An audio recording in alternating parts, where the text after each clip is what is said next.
والصلاة والسلام على أشرف الأنبياء والمرسلين نبينا محمد وعلى آله وأصحابه أجمعين. أما بعد، فأعوذ بالله من الشيطان الرجيم. فإذا فرغت وإلى ربك فارغب. نن زمن د دې مدرسې فارغان چې هغوی الله توفیق ورکړو او د قرآن کریم درس خپل اختتام ته او د مدرسې اختتام ته ورسوله، نو الله د قانون مطابق نن به د فراغت سره فوراً لکه څنګه چې مولانا صاحب ویله او درس بیا شروع کیږي د هفتې په ورځ. دا د قرآن قانون دی. د قرآن سره ستړتیا نشته، خو چې القرآن الله دې پرې ورحمېږي لکه مولانا صاحب ویله، هغه به د خپلو شاګردانو امتحان اخیسته. په خپلو شاګردانو کې به بعضې شاګردان اوس موږ په پیسو عادت کړي دي، پیسې ورکوو، خو چې القرآن به ابتدا کې هغه وایي چې ما کله 12مه بندوله په خپل کلي کې، نو ما په خپلو شاګردانو بنده کړې. یو څو شاګردان مې دې ته تیار کړل چې هغوی او په خپلو کورونو کې د امتحان په وجه هغه 12مه بنده کړي، نظر د غیر الله. زما ورونو، دا د خوشحالۍ ځای دی چې نن دې مسجد کې د شیخ القرآن محمد طاهر الله یرحمه د هغه د ثمرې یو اثر دلته په سعودي عرب کې لیدل کېږي. دا د خوشحالۍ ځای دی او د هغه په قبر، د هغه په جوسه، د هغه په روح باندې الله رحمتونه ولېږي. دا د هغه د ثمرې یو اثر دی. موږ او تاسو لا لکه څنګه چې مولانا صاحب دا وویله، موږ څه نه غواړو، نه پیسې غواړو، نه ووټ غواړو، نه نوم غواړو، نه شابسې غواړو. تاسو صرف دا غواړو چې د الله کتاب ته وخت ورکړئ. د مثال په طور باندې کله چې شیخ الاسلام ابن تیمیه د قلعه په جیل کې د سورۃ قمر په آخري آیات باندې ساه ورکوي، ټول عمر په قرآن سره تېرېږي او د قرآن دپاره هره خبره قرآن دا وایي، قرآن دا وایي. خو لیکن هغه وایي چې ضیعنا من العمر، ټول عمر تباه کړی دی چې د قرآن نه په غیر کوم وخت تېر کړی دی. یعنې د هغه ټول عمر سره د دې نه چې په ناسته ولاړه کې هره خبره د الله کتاب، لکه څنګه چې زمونږ شیخ القرآن الله دې په ورحمېږي، خدا د دې دنیا د مثال مطابق شیخ الاسلام ابن تیمیه خپل عمر د قرآن دپاره وقف کړی، خو سره د دې نه هغه آخري الفاظ په دغه سورۃ قمر په آخري آیتونو ساه ورکوي او دا وایي چې موږ خپل عمر چې کم د قرآن نه بغیر تېر کړی دی هغه ټول ضایع شوی.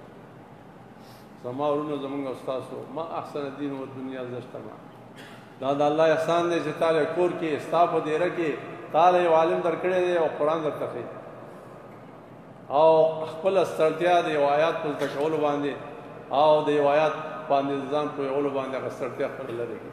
دا څومره د خوشحالۍ دی. الله دې ورحمېږي. نن هغه ورځې تللي دي چې کوم زمونږ مشرانو په قرآن باندې وال ټکول، د ملک نه شړل، د جوماتونو نه ویستل، نن د الله احسان دی هر ځای کې د اشاعت و توحید و سنت د قرآن و سنت داعیانو ته دعوت ورکولی کېږي چې زمونږ په جومات کې د قرآن درس دی. نو کم از کم تاسو چې د دې درس نه کوم طالبان فارغېږئ، د هغوی به دا وظیفه وي چې د نن نه پس به په هر ځای کې چې وي او هر ځای نه چې ځي دا عهد به کوئ چې موږ به په خپله د قرآن و سنت او درسونه شایع کوو په ټول دنیا کې، که دلته او که په پاکستان کې وي. دا نه چې یاره سر نه دې ګټه واړوله قرآن دې ختم کو بس کور کې نه، اوس به ته د جواد صاحب په ځای باندې سلې لسې شل څومره فارغ شوي یاستئ ستاسو دا وظیفه ده چې د فراغت نه پس پنصب دې قرآن ته ودرېږئ او د قرآن خدمت وکړئ. ځکه حدیث د رسول الله صلی الله علیه وسلم چې یا به عالم جوړي قرآن بخیر او یا به متعلم جوړي او یا به د دې تعاون کې نو د دې درېونه به نور که څلورم شي نو تباه شي. تاسو له ټولو له دا پکار دي چې یا د قرآن ښودونکي شئ او یا د قرآن زده کوونکي شئ او یا د قرآن او د ښودونکو زده کوونکو تعاون جوړ شئ. د دې نه بغیر زندګي تېروله او دا د خوشحالۍ یو لویه خوشحالي. رسول الله صلی الله علیه وسلم ما من قوم یجتمعون فی بیت من بیوت الله. رسول الله صلی الله علیه وسلم څومره لویه خوشحالي تاسو پاره. ما من قوم یجتمعون فی بیت من بیوت الله. هیڅ یو قوم نشته چې هغوی په یو جماعت کې د الله په کور کې راجمع کېږي یا په دیره کې راجمع کېږي په دې خاطر باندې چې یدرسون قرآن لولي او یتدارسون یا یې بل ته ښه الا دا څلور خبرې الا حفتهم الملائکه مگر د هغوی باډیګارډ ملایک راځي او هغوی ته ولاړ الا وغشتهم الرحمه او دارنګې دا الله رحمت پې ورېږي او انزل علیهم السکینه او الله په هغوی باندې اطمینان او تسکین چې د الله کتاب ته کښېنئ نو دا پوره تسکین هغوی الله ورکړي. دا ګوره دې ګرمه کې کښېناستنه او په دې ستړې ستومان ځکه د کار مې ټول راغلی است خو لیکن دا د الله یو تسکین دی چې تاسو له درکړی دې ځای کې ناست دی. کله کله مثال په طور باندې موږ مخکې منپوهه کې یو درس کوو یو څه تبلیغیانو تنګ کړه وروسته زموږ درس و چې ډېر ټایم وخته موږ زورکار خلکو ټول دروازه کې یو وایي چې بیا به درته کښېنو لکه چې تاسو دونه موږ له وخت ضایع کوئ نو بیا به ته موږ کښېنو. داسې بیا مخکې امام صاحب وویله ورپسې اختتام وشو داسې چې موږ خبرې اوږدې کړو نو بیا به نه کښېنئ خو الله دې تاسو له الله وایي وانزل علیهم السکینه اطمینان او تسکین الله په دغه قوم باندې رالیږي او د دې نه اوچته خبره لویه خبر ویذکر من عنده الله د ستاسو د دې ټولو تذکیر کوي هغه مخلوق چې هغه سره نږدې دی. د دې نه بل اوچته خبره شته پلانې پلانې پلانې پلانې دا د زما کتاب ته فلاني جومات کې ناست دي ویذکر من عنده هغوی ته دې یادوي دا قرآن ته ناست دی زما فخر کوي په تاسو باندې.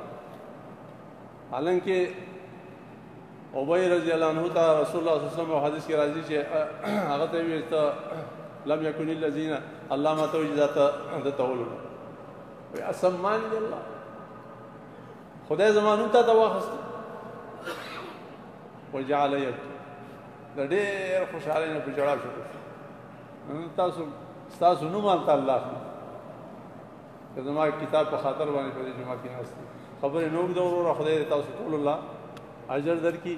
خو دا عهد کول دي چې د دې قرآن د درس نه څوک فارغ دی هغوی دا عزم وکړي چې موږ به دا قرآن بل ته ښیو او زمونږ او ستاسو چې موږ د ښودنو قابل نه یو نو موږ له پکار دا دي چې هغه ځای کې چې زموږ درسونه کېږي په هغې درسونو کې شراکت وکړو د هغوی سره متعلمین زده کوونکي شو او که زده کوونکي نه د دې تعاون وکړو. الله دې د ټولو نه لوی د دې ملک حفاظت وکړي. دې دپاره دعا وکړئ.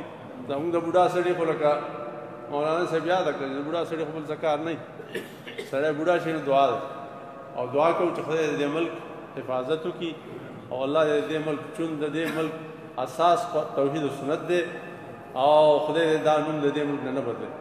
الله دې دا ملک همیشه دپاره په توحید و سنت آباد لري او الله دې موږ او تاسو د توحید و سنت خادمان وګرځئ او الله دې زموږ د ټولو ورونه چې څوک دلته د قرآن دپاره حاضر شوي دي الله دې دوی ټولو په دې جهد په دې محنت کې خیر او برکت واچوي. الله دې ستاسو په بچو کې خیر او برکت واچوي. الله دې موږ او تاسو ټول د قرآن و سنت خادمان جوړ